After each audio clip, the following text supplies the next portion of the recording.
if you keep yourself in shape, you can date younger and still play. My grandfather was in really good shape, out there throwing a football with me at 64 years old. So it was one of these things where you come to the realization you can stay in shape for longer, and our reproductive career is longer. Me expressing that, does that make me a misogynist, or is biology misogynistic? I don't know what the answer to that is.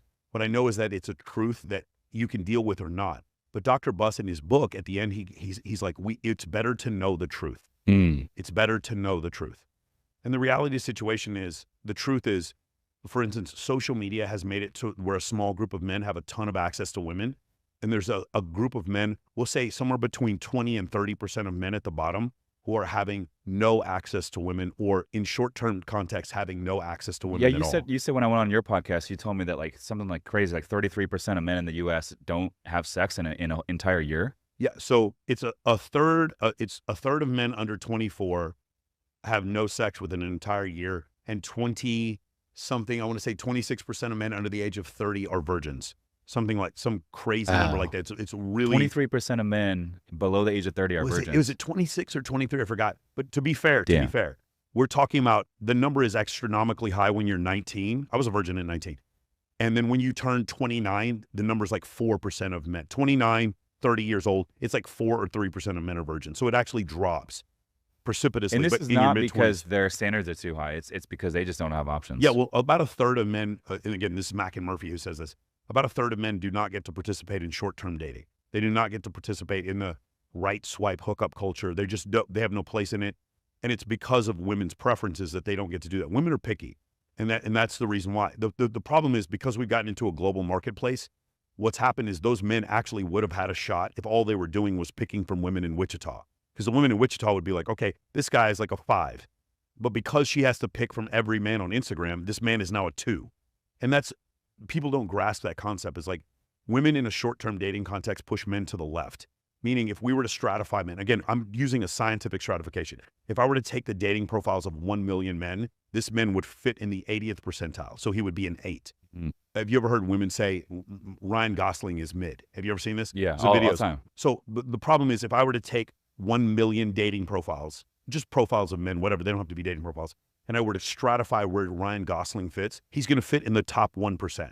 So Ryan Gosling objectively is a 9.9. Yeah.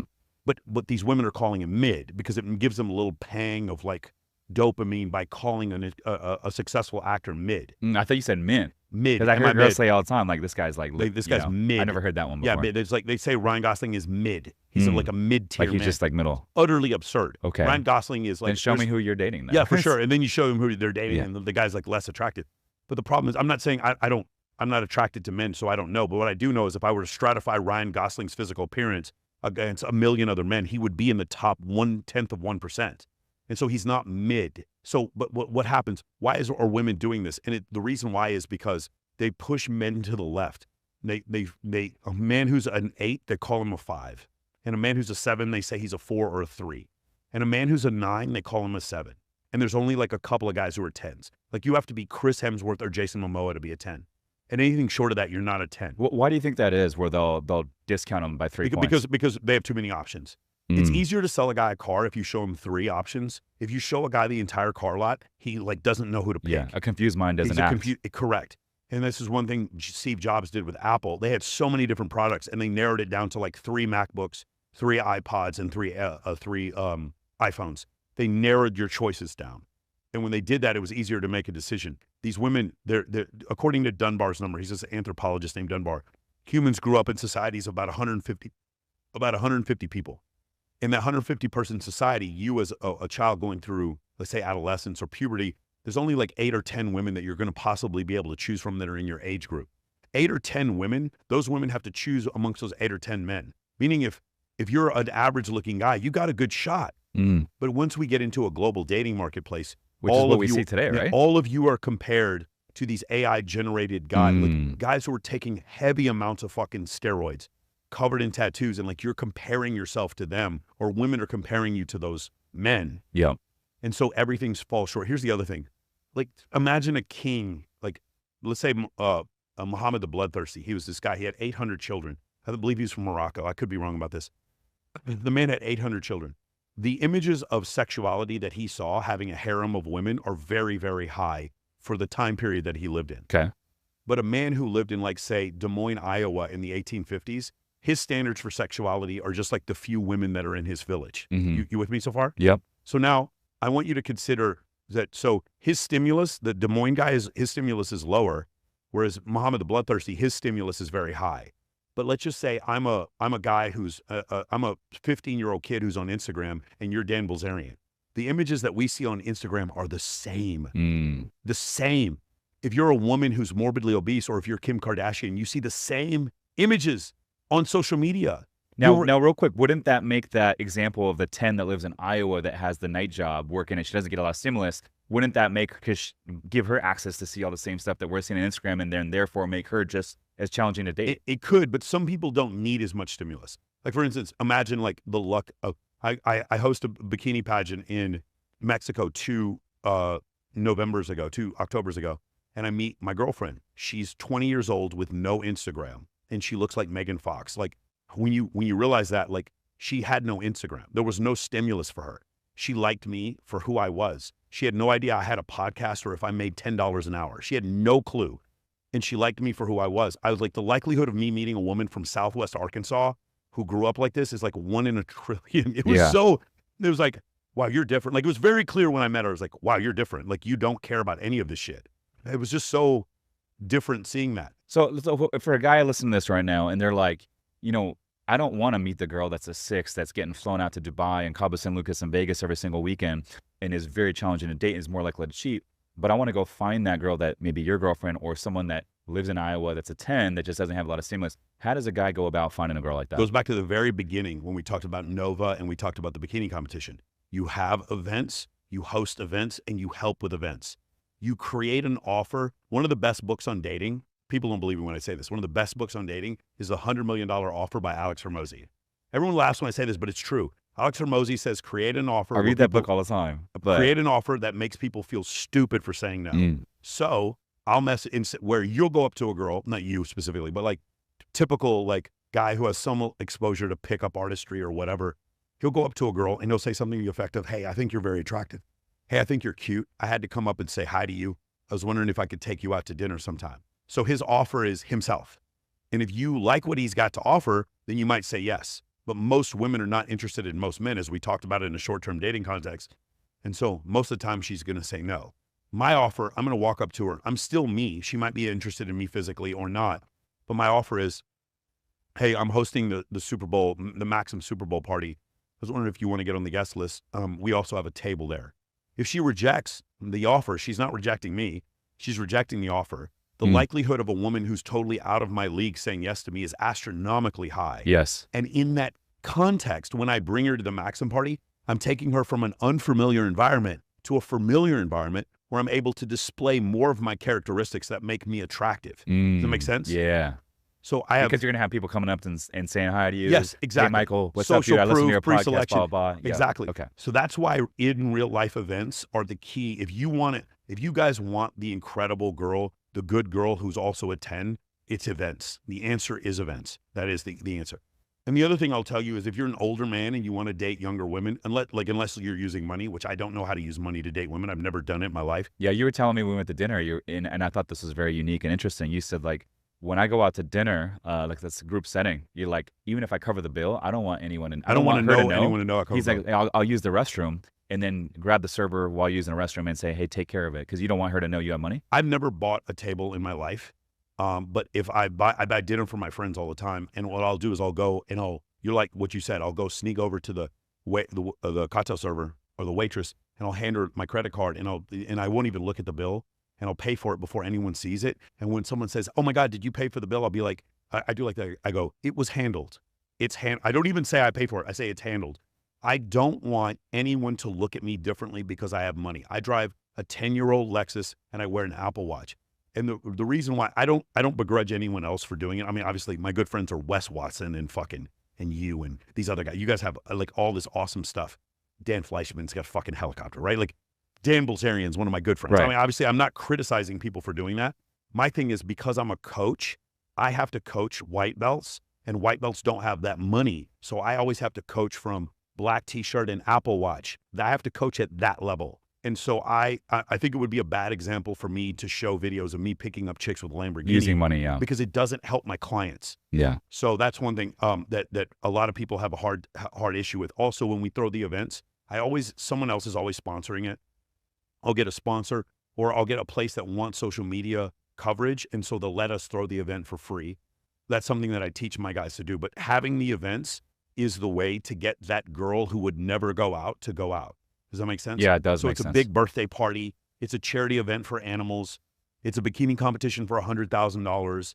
It's some huge industry event in your city. In Dallas, it would be like the Margarita Ball or the Dragon Ball. In Vegas, it would be like the Summer Jam or Rufus du Sol, the Spring Jam at Omnia, or Rufus du Sol at XS. Like there's these things where everyone comes out for them. EDC, everyone comes out. You create those events in your city. And if your city doesn't have a scene, you create a scene. You do that, that's how you get those girls who you would never normally meet to come out. You meet them, and then you get to show them all of the cool things about you in a familiar context, as opposed to right swipe on dating apps where it's like, he does not have the facial symmetry or the jawline, or he's not tall enough for me. So left swipe. Whereas she meets you in person, you're like, man, this dude is fucking funny as shit. Damn, did you see that girl staring at him? And all of a sudden now she has attraction pangs for you when normally she would not have those things, because you came up to her in a mall and said, hey, I'd like to take you to dinner. When you go direct like that, you've got one shot, and it does shorten the seduction process, but your hit rate, your shooting percentage goes way down. Whereas if you do what I do, my shooting percentage to get girls to come to my events is outrageously high, depending on the event. If I were to say, and I want Dan to do this, if Dan Bilzerian was like, I'm going to throw another Ignite party, I'm bringing the band back together, throwing another Ignite party, 3,000 girls, 700 guys.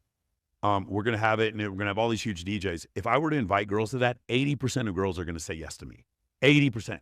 And all of them show up. Yeah, you're providing value too. But depending on which offer it is. Mm-hmm. So for me, I like Maxim Party, Teatro Party, Babes in Toyland, bikini competition, charity event, theme party, birthday party, stuff like that. Those are the events I throw. Or just getting your friends together to play Uno, drink tequila, play with kittens. Have you ever been to Crumbs and Whiskers? I know. You guys could check out. It's in Vegas? A place in Wilshire. I think it's on Wilshire. It's in LA. It's called Crumbs and Whiskers. You drink coffee and they bring kittens out. It's incredible. It's the best date locations I've ever seen in my life.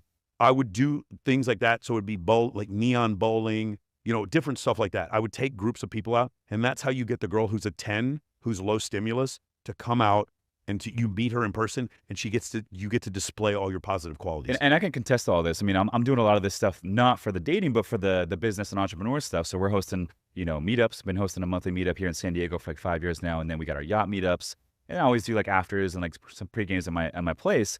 And so we're doing all this stuff. And I noticed there's a lot of carryover between the business, even though that's the main reason I'm doing it, to like dating as well. And so I can attest that this strategy definitely works. But I will say one thing that also works is like, when I meet girls at the gym or wherever I'm out and about, I typically just have a quick casual conversation and say, hey, are you on social by chance? We should connect sometime.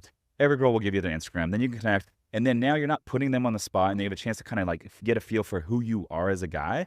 And then next thing you know, they're liking some of your stories. They slide in the DMs a little bit. And then at that point, you can say, hey, it was great meeting you. We should grab a drink sometime if you're open to it. And it's very nonchalant. And most girls, if they're interested, they will say, yeah, let's do it. Listen, I'm going to give you guys I'm going to hip you on game, because what you just said is so perfect.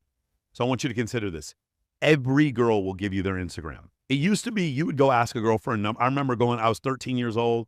I would go out in 1990, like I was 14, 15, and I'd go to the skating rink, ask girls for their number, and they'd be like, I have a boyfriend. Like, girls wouldn't give up their number to anyone back then.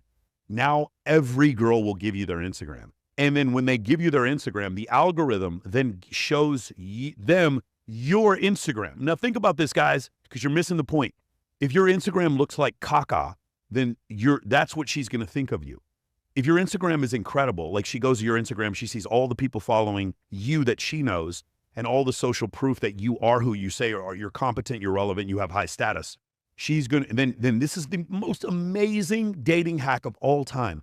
You can look at who watches your IG story. Fellas, if you are not using your IG story as a dating tool, you're a fucking moron. Like you can see all the girls who watch your story every day, and then you can literally pick from them. These are women who are already interested and invested in you. And then from there, here's the piece I want to give you. I don't even say let's meet up for drinks, because that's still a date. I say, let's meet up for drinks and catch up. I say that to people I just met. Catch up. We don't know each other. Right. I even say to Why the catch up? Huh? What's the theory behind the catch up? Because I remember it was a girlfriend, a female friend of mine from high school. She was in town and she was like, hey, let's grab some drinks and catch up. It was totally non-sexual. And I was like, the line she just used on me is fucking perfect. Let's meet up for drinks and catch up. So it could end up being sexual, but it doesn't have to be. And so now what have I done? I'm doing nothing but displaying like masculine attractive qualities on my social media. So she's been seeing, like my Instagram is gaming her for me and I'm not doing anything. And then she's watching my story. The more stories she watches, she's gaming herself now to become more invested in me. And then my meetup is like, hey, let's meet up for drinks and catch up. It's like, are we high school friends or is this guy trying to sleep with me? So now all she sees is I'm attractive, women are chasing me. And then when we meet up, I'm not even declaring to her that it's a date. And now she comes on the date and you'll see her, she's showing cleavage, wearing a red dress. And it's like, no, he's going to like me. I'm going to make sure I get this guy's validation and attention. And like the game I just described for you guys, the hit rate, the shooting percentage is so much higher. So much higher. Than walking up to girls and just being direct. I agree. And what I just described to you, every pickup artist hears what I just said and is mortified because I'm basically putting that industry out of business by teaching the concepts of social circle game. And pickup is still like, you can still do it. I still recommend guys, if you have a debilitating fear of walking up to strangers, you should probably take a pickup boot camp. I don't have a problem with that. But what I have an issue with is this idea that direct game is the way to go. It's not the way to go. Direct game is it's not wrong. It's just inefficient. Direct game is extremely inefficient. Yeah, if you're 6'3", if you're a billionaire, if you won an NBA championship, or you have an Academy Award, go direct. Tell me Michael Sartain can shut the fuck up. If you look like you could be on the cover for Thunder from Down Under, you do not need to listen to anything I said. I recommend direct. Go on every dating app, go direct every time. For the rest of us, the other 99% of us, I highly recommend you guys invest in the idea of social circle. Going direct is extremely inefficient unless you have huge qualities that women can see immediately. Going indirect and creating a social circle is way more efficient. It's not right or wrong. It's better. It's like, does it work or not work? Is it efficient or inefficient? Social circle is the most efficient way because the reason social media is part of social circle and social media continues to generate attraction for you while you sleep. That's why it's so incredible.